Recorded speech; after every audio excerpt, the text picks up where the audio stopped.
I slumped against the wall, my heart pounding as Dad's words echoed through the living room. Rachel, in this world, a woman's power is in her silence. Grandma Edith shot him a furious glare. Silence is not power, it's submission. You're suffocating her spirit. Dad's face reddened, and he turned his wrath on me. Go to your room, we'll discuss your disrespect later. I hurried out, tears stinging my eyes. Another misstep, another punishment looming. Grandma was right, my life felt like a prison, my voice constantly muzzled. Later that night, I heard shouting from downstairs. Grandma's voice rose defiantly above Dad's angry bellows. You can't keep treating her like this. She's not a possession to control. There was a loud crash, and my blood froze. I crept down the stairs to find Grandma clutching her cheek, a shattered vase at her feet. Get out, Dad snarled. You're a bad influence. Grandma looked at me, her eyes pleading. Come with me, Rachel, please. I didn't hesitate. Grabbing her hand, we fled into the night. Grandma's little house was cluttered but cozy, filled with life and laughter. She encouraged my love for art, something Dad had forbidden as frivolous. With her, I could breathe freely. A few years later at a local art fair, I met Marcus. Charming and supportive, he seemed like the perfect antidote to my oppressive past. Your work is incredible, he said, admiring my vibrant paintings. You have such talent. I blushed, captivated by his warm smile and genuine interest. Grandma approved, thrilled to see me happy. We married quickly, and at first everything was blissful. But gradually, Marcus's subtle criticisms began. Don't you think you're spending too much time on your art? He'd ask, frowning at my paint-stained hands. The house needs more attention. I brushed it off, not wanting to see the warning signs. Grandma's concerns, however, grew harder to ignore. Be careful, Rachel, she cautioned. His words may seem harmless, but they're trying to control you. I assured her it was fine, that Marcus simply wanted what was best for our future. But deep down, unease stirred, a sense that the silence I'd fought so hard to escape was closing in once more. The morning after our frantic escape, Grandma looked at me with sad eyes. I'm so sorry, Rachel. I should have gotten you out of there sooner. I squeezed her hand. You saved me. That's what matters, she smiled wanly. Your father, I always hoped he'd change, but some people are too set in their ways. An uncomfortable silence fell until she brightened. But now you're free. Free to live, to create, to become who you were truly meant to be. Under Grandma's guidance, I blossomed. Her chaotic little house became my sanctuary, a world away from Dad's harsh rules. I spent hours painting, pouring my pent-up emotions onto the canvas. At 18, I entered my first art show selling 3 pieces. The thrill of that accomplishment, the joy of strangers connecting with my work, nothing compared. Grandma beamed with pride. A few years later, at another local fair, a deep voice startled me. Excuse me, miss? Your paintings? They're breathtaking.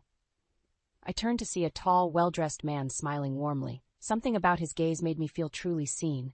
I'm Marcus, he said, offering his hand. And you are? Rachel? I couldn't help but blush at his intense focus.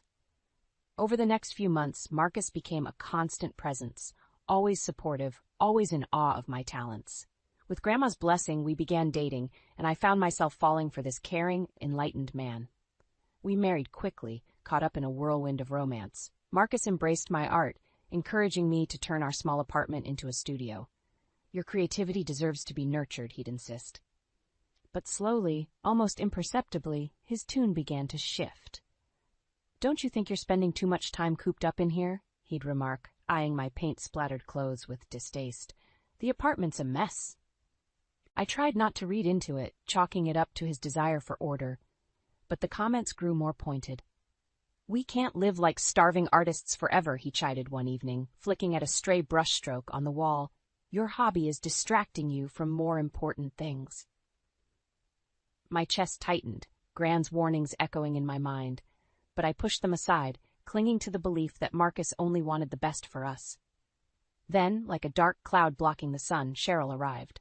Marcus's mother swept in without warning, her cold eyes immediately finding fault as she surveyed our living space. Really, Rachel, she clucked, lip curling at my latest abstract piece. You've let things get quite out of hand here. Marcus shifted uncomfortably. Mother's just trying to help, dear. We could use a woman's touch around here.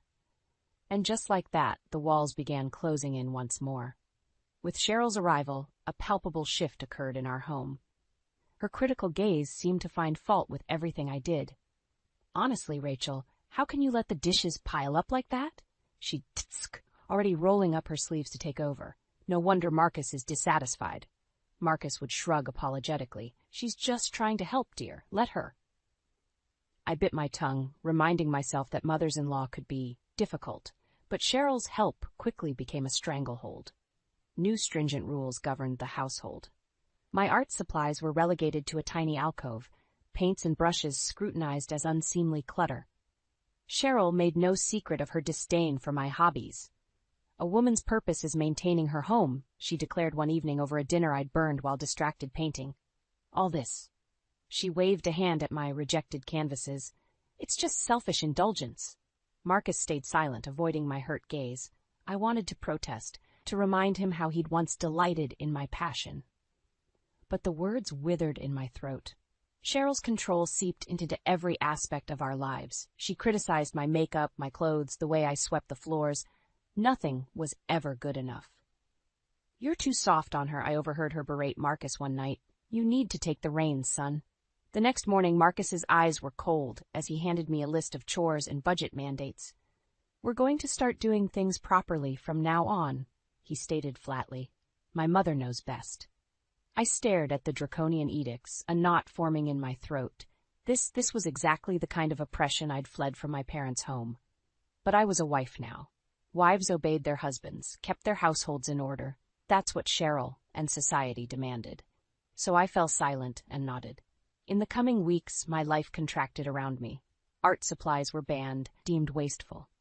Cheryl monitored our finances with an iron fist, doling out a paltry allowance for necessities. "We can't have you frivolously spending on those silly painter's materials," she sniffed.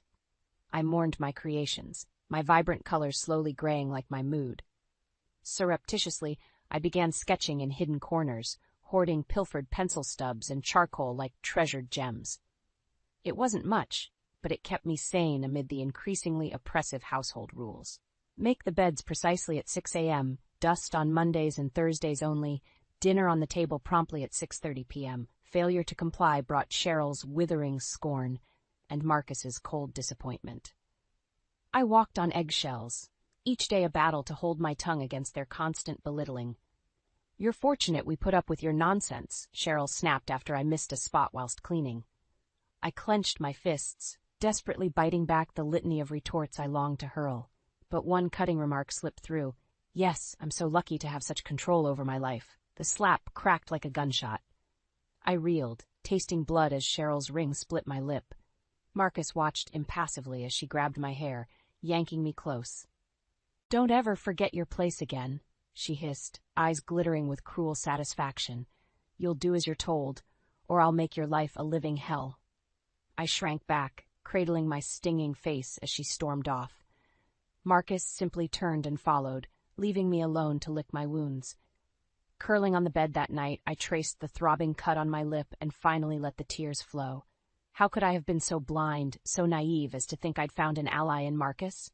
He was just another link in the chain, another cruel jailer suffocating my spirit.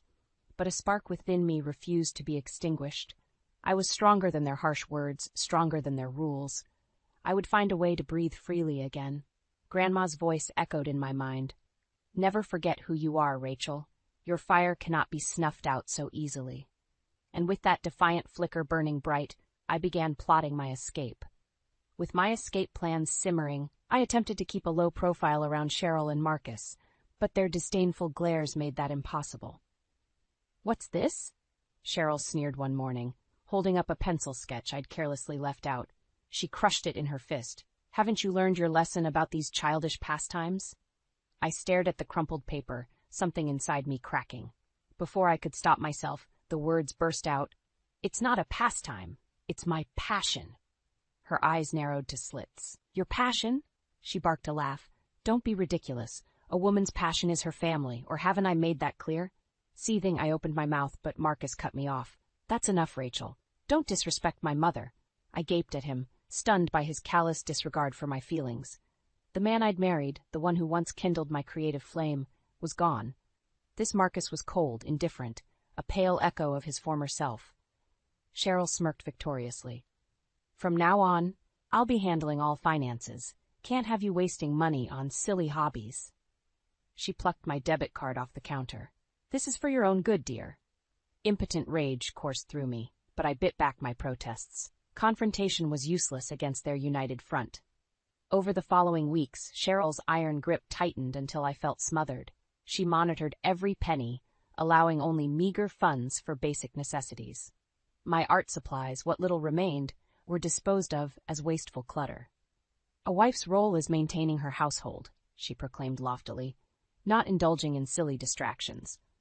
I wanted to scream, to rage against her antiquated, oppressive beliefs, but one look from Marcus's disapproving eyes and the fire in my chest sputtered out. I was trapped, a bird in a gilded cage. My only solace came from secret messages with Lisa, my childhood friend. Late at night, I'd risk texting her about my suffocating home life, finding comfort in her outraged support. "You have to get out of there," she wrote one evening. "This is textbook abuse, Rachel." I traced the words, feeling both validated and afraid. Could she be right? Was this really abuse? The thought made my head spin. Marcus and Cheryl were difficult, controlling even, but abusive? Surely not. I was overreacting. Pushing aside my doubts, I kept venting to Lisa, finding strength in her empathy and care. Until one fateful night shattered that lifeline. "Who are you messaging?" Cheryl's voice sliced through the darkness like a whip. I startled, nearly dropping my phone as she loomed over me, eyes glinting with suspicion. "No one," I stammered. "Just an old friend." She snatched the device from my hands. "You know the rules about frivolous distractions. No exceptions." "Please, it's just... Did you hear me?" She raised her voice, cheeks mottling. "I said no exceptions." Marcus appeared in the doorway, frowning. "What's going on? Your wife was disobeying me. Again." Cheryl's tone dripped with disdain. "Wasting time texting friends instead of focusing on her duties." He crossed his arms, fixing me with that disapproving glower that made me shrink inside. "We've talked about this, Rachel. My mother's rules are for our own good." I opened my mouth, desperate to explain, to defend myself. But Cheryl silenced me with a contemptuous look. "Clearly you can't be trusted to follow simple instructions." She pried open a drawer and dropped my phone inside, along with my laptop. "No more distractions until you've learned your place." The finality of the slam made me flinch. Just like that, my last link to the outside world severed. I was alone, truly utterly alone with my tormentors. Without my phone and laptop, the walls closed in tighter than ever. My only connection to the outside world had been Lisa's understanding texts. Now, even that lifeline was severed. Cheryl's iron fist ruled every aspect of our lives. Schedules, chores, budgets, all dictated her draconian policies. One errant step, one perceived infraction, brought her wrath crashing down. "You missed a spot," she'd hiss after inspecting my cleaning. Again. "Are you intentionally trying to disrespect me?" I'd shake my head mutely, swallowing my protests as she berated me like a child. Marcus stood stone-faced during these tantrums, neither defending nor condemning me, just cold, silent indifference. Occasionally I caught him staring at me with an unreadable expression. A glimmer of the man I'd married flickered in his eyes as if struggling to surface, but it never did. One cowed look from Cheryl and that spark instantly extinguished. "Why are you looking at her like that?" she'd demand, voice dripping venom. The girl needs discipline, not pity. I wanted to grab him, shake him out of this toxic haze clouding his mind. Didn't he see how she controlled him too? But I knew speaking out would only provoke Cheryl's fury. So I remained silent and compliant, hoping to eventually wear her down.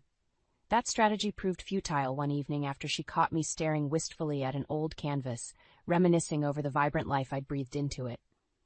"Still pining over that silly hobby?" She sneered, plucking the artwork off its easel. "You need to let this go, Rachel. It's unhealthy." "Please." I reached for it, desperately. "That means everything to me." She clutched it against her chest, lips twisting into a cruel smile. "Oh, I know, which is why I'm doing you a favor." With a savage wrench, she tore the canvas from its frame, ripping it to shreds before my horrified eyes. I could only watch, paralyzed, as she methodically shredded the colors, the life, the peace I'd found in creating. When the last scrap fluttered to the floor, she tossed the mangled frame at my feet. "There. Your meaningless distraction is gone for good." Something inside me finally snapped. I rounded on Marcus, who had entered during Cheryl's fit of destruction. "Are you really going to let her do this?" I cried, anguished tears burning my eyes. "She's destroying me piece by piece. When will it be enough?" He blinked, seemingly jolted by my rare outburst. For a fleeting moment, remorse flickered across his features. But Cheryl was quicker. "Don't be fooled by her hysterics," she snarled, grabbing his arm in a vice grip. "She's manipulating you, turning you against your own family." Marcus's face hardened, the shutters slamming down once more. "Don't raise your voice at my mother," he said, each word like a slap. "She knows what's best." I recoiled, feeling the weight of his callous dismissal like a physical blow. This man, this cold, subjugated stranger, he wasn't the person I fell for. Cheryl smirked in triumph. "Now get this mess cleaned up," she ordered, "and no more of your self-indulgent moping, understood?" Throat-burning, I could only nod. I gathered the tattered canvas remnants, cradling the ruined pieces to my aching chest. Once they'd been my salvation, a window into an inner world Cheryl couldn't touch. But now, like everything else, it lay in shreds at her feet, just another causality in her war against my spirit. Each day I could feel myself withering, smothered beneath the weight of her rules, her scorn, her absolute control. That night, I cried myself into an exhausted sleep, dreaming of Grandma's warm embrace, her fierce insistence that my voice mattered. "You have more strength than you know," she always vowed. "Never let them silence you, Rachel." But it was hard to believe that now. I felt so powerless, so hopelessly trapped in this waking nightmare. Except, in the darkest hours before dawn, I was struck by a reckless thought, a tiny spark of defiance that would not be extinguished. Slowly, ever so slowly, I began plotting a way to reach out to Lisa again. One tiny act of disobedience that could reopen the line to the outside world. It was dangerous, risking Cheryl's wrath. But I had to try, had to find a way to fan that spark into a flame that could guide me out of this darkness. I would not be silenced forever. Somehow, someway, I would find my voice again. My secret act of defiance began innocently enough, stashing pencil stubs and charcoal nubs I found around the house.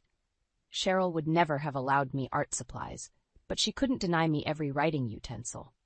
In the dead of night, I'd steal away to a neglected corner of the basement and scratch out tiny sketches on scraps of paper. Rudimentary still lifes, faces, anything to momentarily free my mind from its cage. It was risky. If Cheryl caught me, there'd be hell to pay. But I craved that fleeting escape into my own little world, the one place she couldn't control. Then one night, as I was carefully stowing my meager supplies, a tattered envelope caught my eye. It was tucked behind an old furnace grate, slightly singed but intact. My heart stuttered when I recognized Grandma's looping handwriting. With shaking hands, I tore it open and began reading, hungrily devouring every line of her reassuring prose. "My dearest Rachel," she wrote, "each day I think of you and pray you found even an ounce of the freedom and happiness you deserve." Tears stung my eyes as I consumed her empowering words, the ones I so desperately needed to hear. Grandma had always been my rock, my safe harbor against the storms of life. Reading her letters made me feel cradled in her embrace once more. I quickly found the rest of them, a small cache Cheryl must have confiscated and then forgotten in her zealousness to cut me off from any outside influence. Each envelope was like a lifeline, a reminder that I wasn't alone, that I had an ally in my corner. "You are stronger than you know," Grandma's looping script insisted. "Never let that bitter shrew make you forget your fire." The letters reawakened a defiant spark I'd thought long extinguished under Cheryl's oppressive boot. My art, my voice, my very identity, she couldn't erase them, couldn't grind me down no matter how hard she tried. I began devouring the letters hungrily, daring to let myself dream of an escape, a future where I could breathe freely again. The sketches grew more elaborate, infused with newfound determination. But in my haste to savor Grandma's advice, I got careless. One night, as I was returning the letters to their hiding spot, a floorboard creaked behind me. I froze, dread churning my gut as a familiar sneer cut through the darkness. Well, isn't this just precious?" Cheryl's bony hand snatched the letters from my grasp, lips curling in distaste as she rifled through them. "So that's been your little secret." She fixed me with a glower that made my skin crawl. reading this treacherous bile behind our backs. They're just letters, I whispered, anxiety clawing up my throat. From my grandma. They're all I have left of her. Exactly. Cheryl ripped them in half, letting the shredded pages flutter to the ground. And she's clearly been a negative influence, filling your head with delusions of defiance. She grabbed my sketch pad, methodically tearing out pages and shredding them one by one. Please. I heard the tremor in my own voice, hated how pathetic I sounded. Those mean everything to me. No. She punctuated each word by ripping another sketch asunder. They're a distraction, a crutch keeping you from embracing your proper role. I could only watch, numb with horror, as she demolished the last fragments of my identity, of everything that made me feel whole. When the final scraps drifted to the floor, she grabbed my chin with cruel fingers, forcing me to meet her cold stare. This defiance ends now, she hissed. No more letters, no more scribbling, no more of this pathetic crying. You will obey, or I'll make you regret the day you were born. Do you understand? I tried to pull away, but her nails dug into my skin like talons. Do you understand? She repeated, shoving her face towards mine. Flecks of spit struck my cheek as I shrank back, petrified. I could only manage a tiny nod. Cheryl released me with a contemptuous sneer. Good. See that you remember it. She stormed off, leaving me huddled amid the tattered remnants of my spirit. I gathered the shredded sketches, the torn letters, and cradled them against my heaving chest. Grandma's parting words, now slashed to ribbons, drifted through my mind. Never let them break you, Rachel. Never stop fighting. But as I wept over the ashes of my defiance, it was hard to see how I could ever keep that promise. After Cheryl's chilling outburst in the basement, an eerie calm descended over the house. She watched me like a hawk, looking for any hint of defiance to snuff out. I walked on eggshells, jumping at every creak, flinching from her piercing glares. Marcus, as usual, stayed silent and aloof. Whether he agreed with her tactics or simply lacked a spine, I couldn't tell. He just passively observed the slow erosion of my spirit. I knew placating Cheryl was useless in the long run. Her cruelty ran too deep, her need for domination too insatiable, but open rebellion would only provoke her wrath. So I bided my time, bottling my anger, my anguish, focusing it into a simmering determination. I would find a way to escape this nightmare. Somehow, some way, I'd break free. The opportunity came one night at dinner. Cheryl had been needling me all evening with snide remarks about my cooking, my cleaning, my inadequate performance as a housewife. Honestly, Rachel, she clucked, grimacing at the lumpy mashed potatoes I'd made. Is it too much to expect an edible meal? I grated my teeth, sorely tempted to dump the whole bowl over her head. But I remained stone-faced, silently fuming as she continued her blistering critique. No wonder Marcus is constantly disappointed. You're hopelessly incompetent. That barb struck a nerve. I opened my mouth, finally ready to unleash the torrent of anger I'd been holding back. But Marcus beat me to it. That's enough, he said, voice low but firm. There's no need to talk to her like that. We both froze, gaping at him in shock. Marcus had never once challenged his mother before, at least not in my presence. Cheryl recovered first, rearing back with an ugly scowl. Excuse me, are you actually defending this useless girl? I'm just saying there are ways to give constructive criticism without being cruel. He set his fork down, meeting her seething glare steadily. The constant belittling helps no one. An ugly silence stretched between them. I shrank in my chair, heartbeat thundering in my ears as Cheryl's complexion modeled. How dare you? She rose from the table, hands trembling with outrage. After everything I've sacrificed, you'd take her side against your own mother. Marcus faltered, shooting me an uncertain look, but a muscle twitched in his jaw, and he lifted his chin in defiance. Maybe it's time we had a serious discussion about boundaries. The resounding slap made me flinch. Cheryl's hand seemed to blur as it struck Marcus squarely across the face. You ungrateful, spineless worm! She loomed over him, eyes bulging with fury. I gave up everything to raise you, and this is how you repay me? Marcus cradled his reddening cheek, stunned into silence. An ugly chuckle ripped from Cheryl's throat.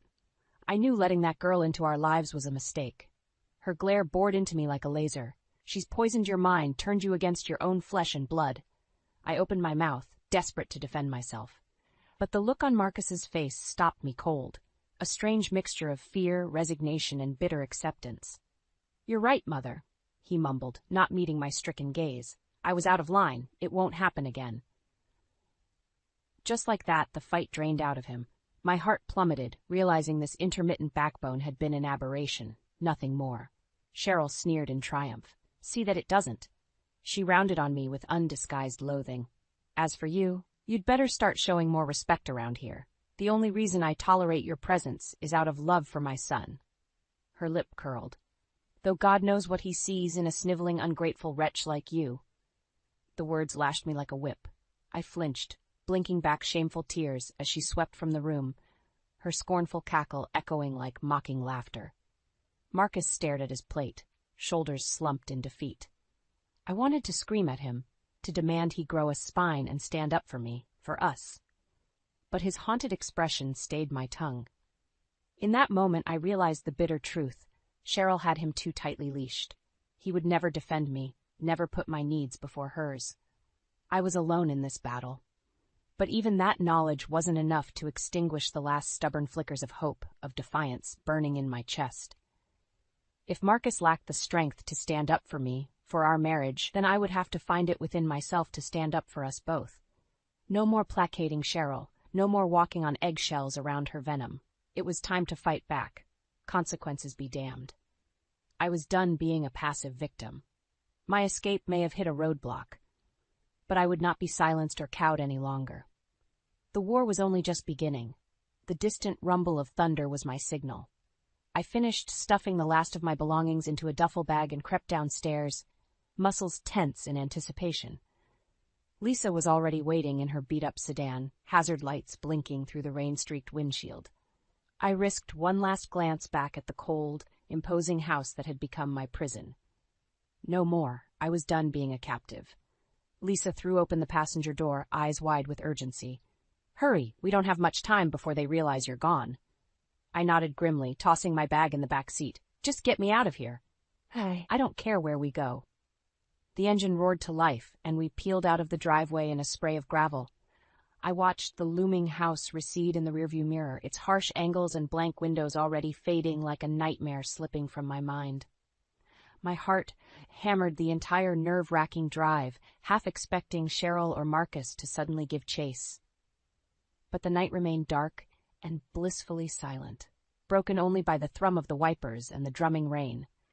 By dawn, we were cutting across state lines into a sleepy coastal town, the salty air clearing the lingering ache from my lungs with each reviving breath.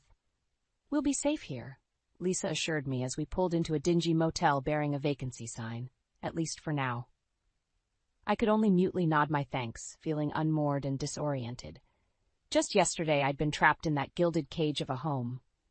And now I was free, yet utterly adrift. The motel room was cramped but clean, its cheerful ocean-themed decor a jarring contrast to the tasteful but oppressive design of my marital home. So many memories lingered in those cold, sterile rooms. Here, I could breathe again, really, truly breathe. Lisa squeezed my shoulder, eyes shining with a mixture of worry and pride. You're out, Rach. You're finally out of that nightmare.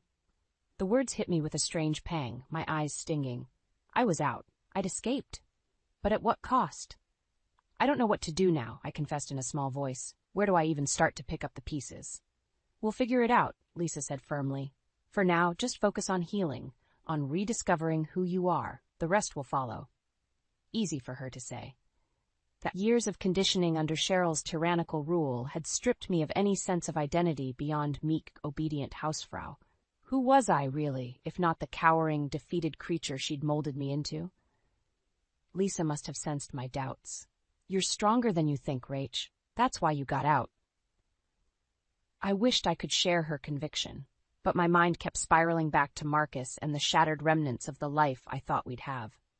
How could I ever trust myself, or anyone, again after being so thoroughly deceived? Over the next few days, I drifted through the unfamiliar town in a fog, half-heartedly job hunting, as Lisa insisted, but struggling to imagine any future for myself beyond mere survival. I was rudderless, unmoored, suffocating beneath the weight of all I'd endured. So consumed by my inner turmoil that I nearly walked straight into an elderly gentleman on the boardwalk. "Easy there, miss." The cheery voice broke through my stupor. "You look 1,000,000 miles away." I blinked, refocusing on the kindly face and warm brown eyes crinkling with concern. For some reason, his affable manner immediately put me at ease. Sorry, I wasn't watching where I was going. I shifted the strap of my bag awkwardly. Just got a lot on my mind lately. Ain't that the truth? He chuckled, squinting against the sun. Say, you wouldn't happen to be looking for work, would you? My diner's in desperate need of an extra pair of hands. I opened my mouth to politely decline. What did I know about waitressing? But something made me pause. A flicker of possibility? Of purpose, however small? Or maybe I was just sick of drowning in my own misery. You know what? I'd really appreciate any job right about now. The old man's face crinkled into a sunny smile. Well, alrighty then. Name's Trevor, by the way. Let's get you started on a new chapter. Chapter. The word struck an odd chord deep within me, stirring faint embers of the creative spirit I'd thought long extinguished. A new chapter, free from the shackles of my past. I matched Trevor's smile, the weight on my chest feeling just a little bit lighter. Sounds perfect. I'm Rachel, and I'm ready to start over. The slamming of the front door jolts me from my thoughts. Ethan storms into the living room, his face contorted with anger. Where the hell have you been? He demands, his voice dripping with accusation. I was volunteering at the youth center, I reply calmly, trying to diffuse the situation. You know how much it means to me. Oh, spare me the sob story, Vivian, Ethan scoffs. You're supposed to be here, supporting me and my career. Instead, you're off playing saint to a bunch of delinquents. His words sting, but I refuse to let him see how much they hurt. They're not delinquents, Ethan. They're kids who need guidance and support. What they need is discipline and a swift kick in the ass, he retorts. And what I need is a wife who understands her role. I feel my blood boil at his condescending tone. My role? And what exactly is that, Ethan? To be your trophy wife? To sit at home and wait for you to grace me with your presence? Don't be so dramatic, he sneers. You knew what you were getting into when you married me. I'm on the fast track to partner, and I need a wife who can keep up appearances. Appearances? I echo, disbelief coloring my voice. Is that all our marriage is to you? A facade to impress your colleagues? Ethan steps closer, his eyes narrowing.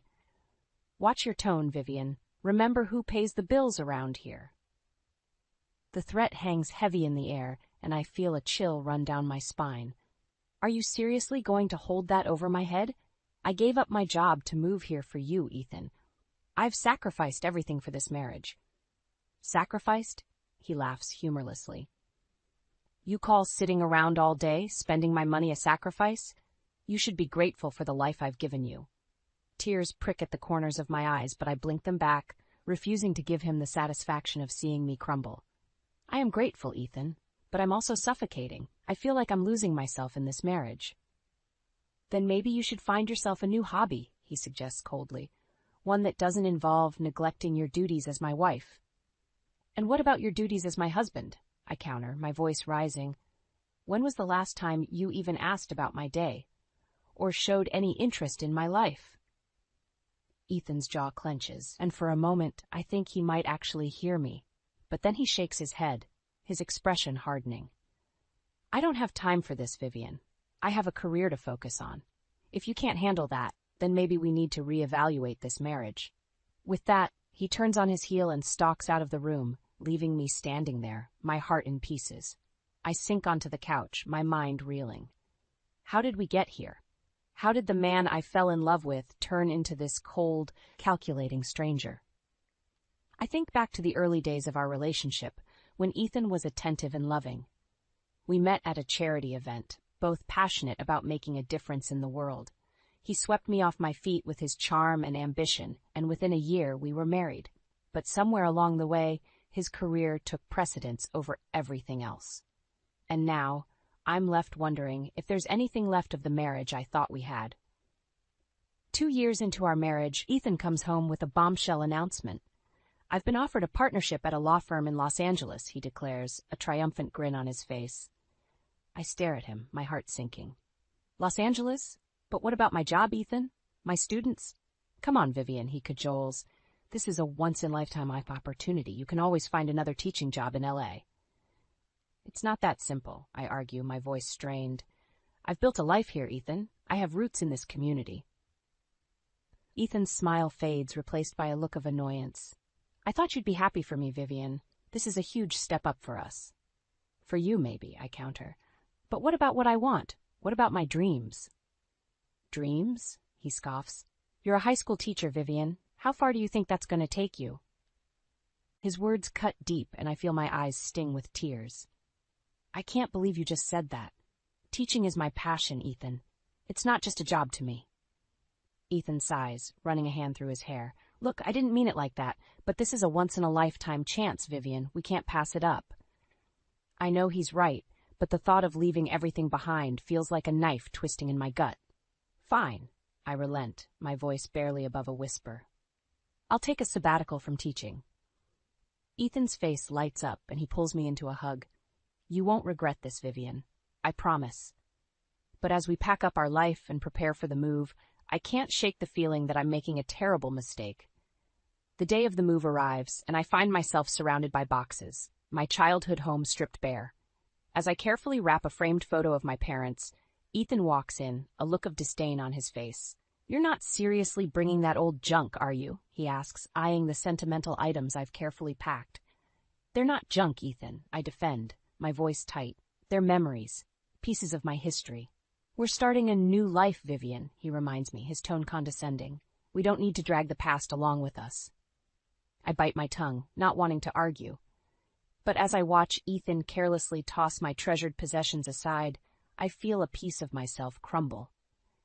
We arrive in Los Angeles, and Ethan ushers me into our new home, a sleek, modern, high-rise apartment with floor-to-ceiling windows overlooking the city.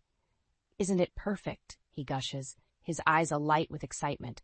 I force a smile, trying to ignore the hollow feeling in my chest. It's lovely, Ethan. He wraps an arm around my waist, pulling me close.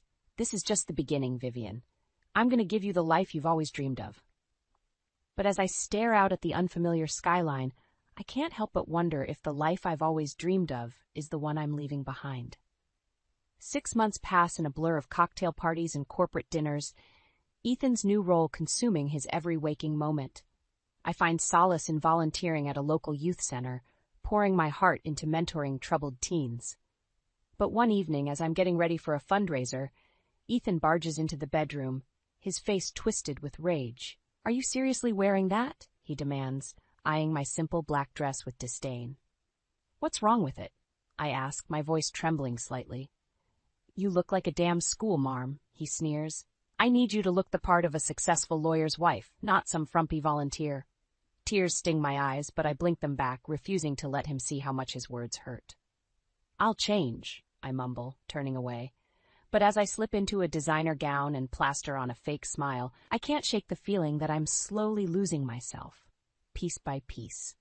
6 months into our new life in Los Angeles, Ethan's behavior takes a turn for the worse. He becomes increasingly distant and irritable, the stress of his demanding job taking a toll on our already strained relationship. I find solace in volunteering at the youth center, pouring my heart into mentoring the kids who have come to rely on me. But one evening, as I'm preparing to leave for a fundraising event, Ethan storms into the room, his face contorted with anger. Where do you think you're going? He demands, his voice dripping with disdain. To the youth center fundraiser, I reply, my heart sinking at the sight of his rage. I told you about it weeks ago. And I told you to prioritize our social obligations, he snaps. You're supposed to be at the law firm dinner with me tonight. I can't just abandon the kids, Ethan, I plead. They're counting on me. I'm counting on you, he roars, slamming his hand against the wall. Do you have any idea how embarrassing it is to have a wife who'd rather spend her time with a bunch of delinquents than support her husband's career? Tears sting my eyes, but I refuse to let them fall. They're not delinquents, Ethan. They're good kids who just need someone to believe in them. Believe in them? He scoffs. They're a lost cause, Vivian. Just like you'll be if you don't start prioritizing what's important. His words cut deep, but I stand my ground. I am prioritizing what's important, Ethan. Those kids need me. And what about what I need? He demands, his voice low and menacing. What about the sacrifices I've made for this family? Sacrifices? I echo, disbelief coloring my tone. You've been so focused on your career that you've barely even noticed me these past few months. Oh, I've noticed. he sneers. I've noticed how you've let yourself go, how you'd rather wallow in self-pity than be the wife I need you to be. I reel back as if he slapped me, my heart shattering into a million pieces. How can you say that? I whisper, my voice trembling. I've given up everything for you, Ethan. My job, my home, my entire life. And now you'll give up this ridiculous volunteering, he demands, or I'll cut off your access to our joint bank account. I stare at him in shock, unable to believe what I'm hearing. You wouldn't dare. Try me, he says, his eyes cold and unforgiving. I'm done indulging your little charity projects, Vivian. It's time for you to fall in line. With that, he turns on his heel and storms out of the room, leaving me to collapse onto the bed, my body shaking with silent sobs. I feel trapped, suffocated by the weight of Ethan's expectations and the life I've found myself in. Over the next few weeks, I try to be the wife Ethan wants me to be. I attend his work functions, plastering on a fake smile and pretending to be the perfect corporate spouse. But inside, I'm dying a little more each day. I long for the fulfillment I once found in teaching, for the sense of purpose that volunteering at the youth center brought me. But every time I try to broach the subject with Ethan, he shuts me down, reminding me of my place in his life. One night, as we're getting ready for yet another work dinner, I finally muster up the courage to confront him. I can't do this anymore, Ethan, I say, my voice shaking. I'm miserable. I feel like I'm losing myself. He looks at me, his eyes cold and unfeeling. You're not losing yourself, Vivian. You're finding your place in this world, and that place is by my side, supporting my career. But what about my career? I plead. What about my dreams? Dreams, he scoffs. Grow up, Vivian. It's time to face reality. This is your life now, and the sooner you accept that, the better off we'll both be. I feel something break inside of me, the last shred of hope I'd been clinging to shattering into dust. And as I follow Ethan out the door, my heart heavy with despair, I can't help but wonder if I'll ever find my way back to the person I used to be. As the months drag on, the distance between Ethan and I grows wider with each passing day. I long for the connection we once shared, for the love that brought us together in the first place. And so one evening, I muster up the courage to broach the subject that's been weighing on my heart. Ethan, I say softly, my voice trembling. I've been thinking about starting a family. He looks up from his laptop, his eyes narrowing. A family? Now? Are you out of your mind, Vivian? His harsh tone catches me off guard, and I feel my heart sink. I just thought, with your career taking off and us settling into our new life here. Settling into our new life, he scoffs. I'm barely keeping my head above water at work, and you want to add a baby to the mix? But I thought you wanted children, I whisper, my voice barely audible. Maybe someday, he says dismissively, but not now, Vivian. I'm not ready for that kind of responsibility.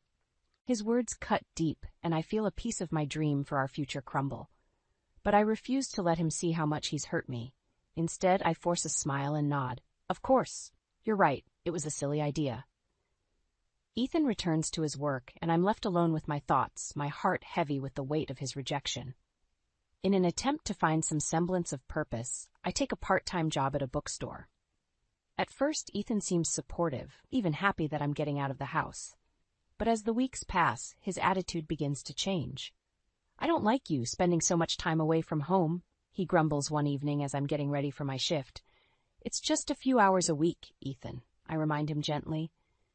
And I thought you wanted me to find something to keep me busy. I wanted you to find a hobby, not a job, he retorts. What's next? You'll be neglecting your duties at home to pursue some silly career? I bristle at his words, my temper flaring. My duties at home? You mean waiting on you hand and foot, catering to your every whim? Watch your tone, Vivian, he warns, his eyes flashing with anger. I take a deep breath, trying to calm myself. I'm sorry, Ethan, I didn't mean to snap. I need something for myself, something that makes me feel valued. For a moment, his expression softens, and I think he might actually understand, but then he shakes his head, his jaw clenching. Fine.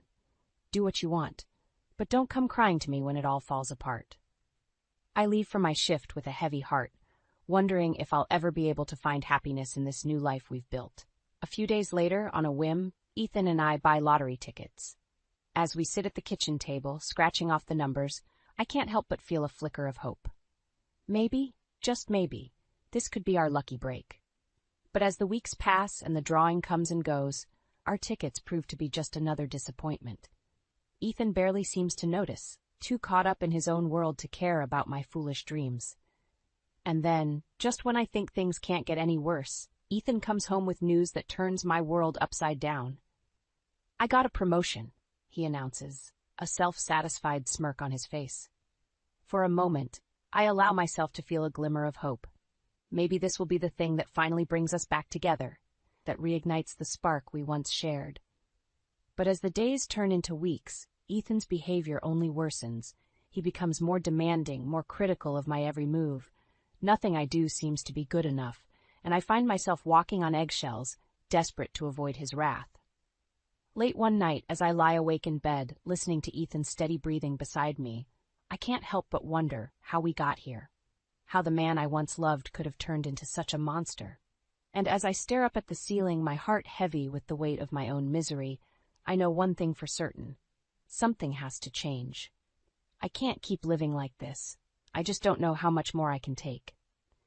Ethan's promotion seems to have only fueled his ego, and his treatment of me reaches new lows. One evening, he comes home late from work, reeking of alcohol and expensive perfume. "Where have you been?" I ask, trying to keep my voice steady. "Out with clients," he slurs, stumbling into the living room. "Not that it's any of your business." I feel a flare of anger at his dismissive tone. "It is my business, Ethan. I'm your wife." He laughs, a cruel, mocking sound. "Wife? Please. You're nothing but a burden, Vivian, a millstone around my neck." His words hit me like a physical blow, and I reel back, my eyes stinging with tears. "How can you say that? After everything I've done for you, for our marriage." "What have you done exactly?" he sneers. "Quit your job? Abandoned your friends? Moved across the country for me? You should be thanking me for giving you a purpose in life." I shake my head in disbelief, unable to comprehend the venom in his voice. "A purpose? You've taken everything from me, Ethan. My career, my dreams, my sense of self-worth." "Oh, spare me the pity party," he scoffs. "You're just jealous of my success. Jealous that I've made something of myself while you've been content to sit at home and play the martyr." "Jealous?" I echo, my voice rising. "I'm not jealous of your success, Ethan. I'm disgusted by what it's turned you into."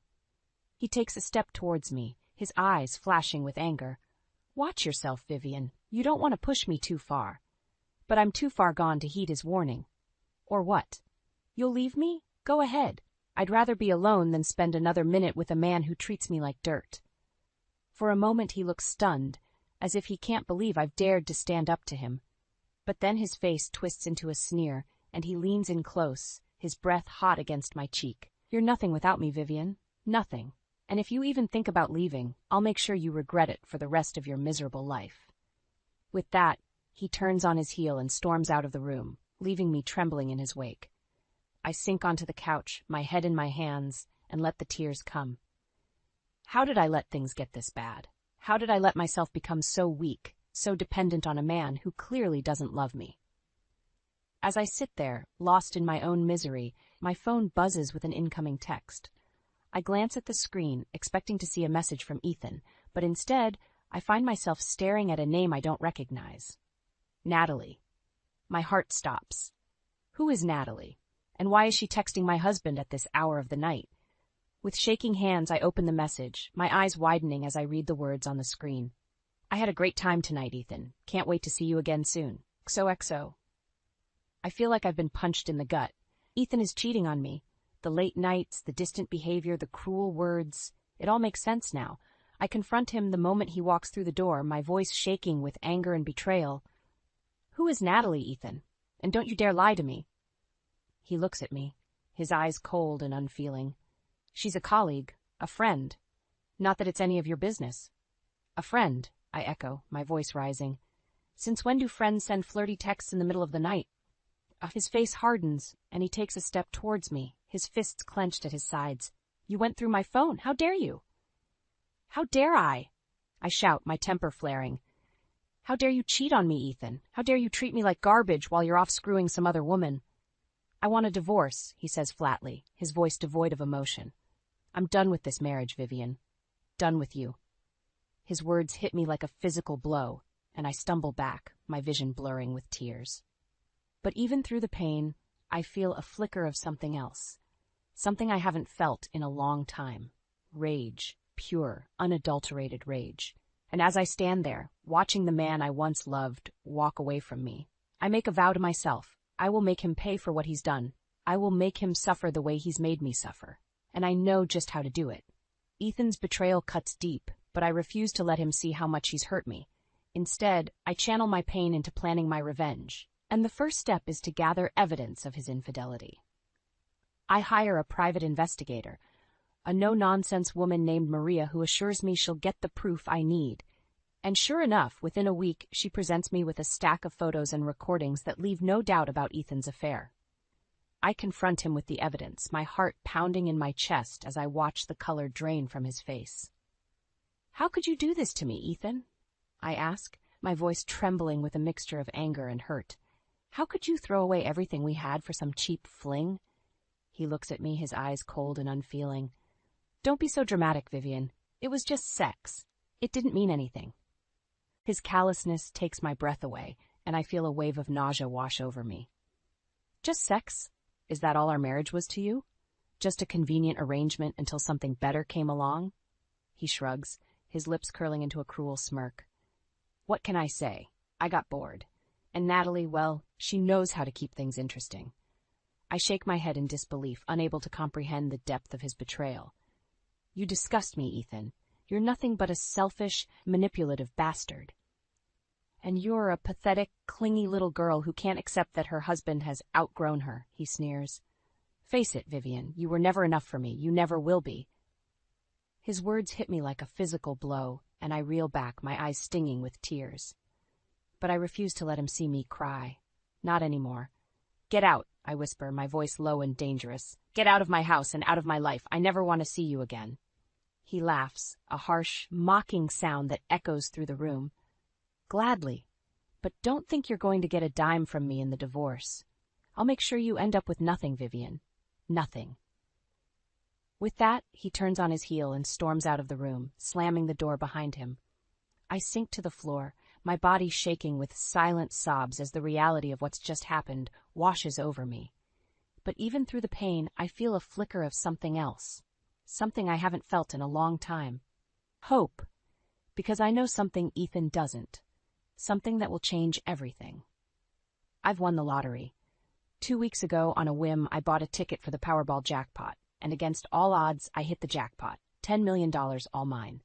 I've kept the news to myself, not wanting to give Ethan any reason to suspect that I might be planning something. But now, as I sit on the floor of our once-shared home, I know exactly what I'm going to do. I'm going to make Ethan pay for what he's done. I'm going to hit him where it hurts the most, his wallet. I hire the best divorce attorney in town, a shark named Jack, who assures me he'll make sure I get everything I'm entitled to. And with the evidence of Ethan's infidelity on my side, he tells me I have a strong case for a generous settlement. But I don't want Ethan's money. I want to make him suffer. I want to watch him squirm as he realizes just how much he's underestimated me. And so, on the day of our divorce hearing, I walk into the courtroom with my head held high, my lottery ticket tucked safely in my purse. I watch as Ethan smirks at me from across the room, confident that he's going to walk away with everything. But then I take the stand, and I tell the judge everything. I tell him about Ethan's affair, about his cruel treatment of me throughout our marriage. And then, with a triumphant smile, I pull out my lottery ticket and hold it up for the world to see. "I don't want a dime from this man, Your Honor," I say, my voice ringing out clear and strong. "I have all the money I need, and then some. All I want is my freedom, and the satisfaction of knowing that Ethan will never be able to hurt me again." The look on Ethan's face as the judge grants me a divorce and orders him to pay my legal fees is one I'll never forget. And as I walk out of the courtroom, my head held high and my heart finally free, I know that I've won. Not just the lottery, but my life back. And that's a prize worth more than all the money in the world. With the divorce finalized and my lottery winnings secure, I feel a sense of freedom I haven't known in years. But even as I revel in my newfound independence, I can't shake the desire to make Ethan pay for what he's done. and so I set my plan into motion. I know that Ethan's law firm handles high-profile clients, including several major banks in the city, and I also know that he's been angling for a promotion to senior partner, a position that would put him in charge of managing those accounts. So I decide to hit him where it hurts: his reputation. I make an appointment at Ethan's bank, the same one he's been schmoozing with for months in the hopes of landing their business. And when I walk in, dressed to the nines and carrying a briefcase full of cash, I make sure everyone knows exactly who I am. "I'd like to make a deposit," I say, my voice ringing out loud and clear across the lobby. $10 million to be exact. The teller's eyes widen, and I can see the wheels turning in her head as she tries to figure out who I am and where I got such a large sum of money. "Of course, ma'am," she stammers, ushering me into a private room. "We'll just need to verify the funds and fill out some paperwork." I smile, settling into a chair and crossing my legs. "Take your time. I've got all day." As the teller scurries off to get her manager, I lean back and savor the moment. I can only imagine the look on Ethan's face when he finds out that his ex-wife, the woman he thought he'd broken, is now one of the bank's most valued clients. And sure enough, within minutes, the bank manager is falling all over himself to accommodate me. He offers me everything from a personal financial advisor to a VIP lounge pass, all the while assuring me that my money is in good hands. I just smile and nod, playing the part of the gracious client. But inside, I'm counting down the seconds until Ethan walks through that door. And when he finally does, his face a mask of shock and anger, I know I've won. "Vivian," he hisses, his eyes darting around the room as if he's afraid someone might overhear. "What the hell are you doing here?" I smile, my voice sweet as honey. "Just making a little deposit, darling. I thought you'd be happy to see me supporting your bank." His face turns red, and I can see the veins in his neck bulging with barely contained rage. "You're doing this on purpose, aren't you? Trying to humiliate me in front of my clients?" I shrug, my eyes wide with feigned innocence. "I have no idea what you're talking about, Ethan. I'm just a satisfied customer, here to do business with the best bank in town." He takes a step towards me, his fists clenched at his sides. "You little bitch, you think you're so clever, don't you? Well, let me tell you something. You may have won the lottery, but you're still nothing, and I'm going to make sure everyone knows it." But before he can say another word, the bank manager clears his throat, his voice nervous but firm. "Mr. Thompson, I'm going to have to ask you to leave. We don't tolerate that kind of language or behavior towards our clients." Ethan's face goes white, and I can see the panic in his eyes as he realizes the gravity of the situation. He's just insulted and threatened a high-value client in front of his boss, and there's no way he's going to come out of this unscathed. I apologize," he stammers, his voice shaking. "I didn't mean—" But it's too late. The damage is done, and as he's escorted out of the room by security, his head hanging in shame, I feel a rush of triumph that's almost intoxicating. I've hit Ethan where it hurts the most, his ego, and I know that this is just the beginning.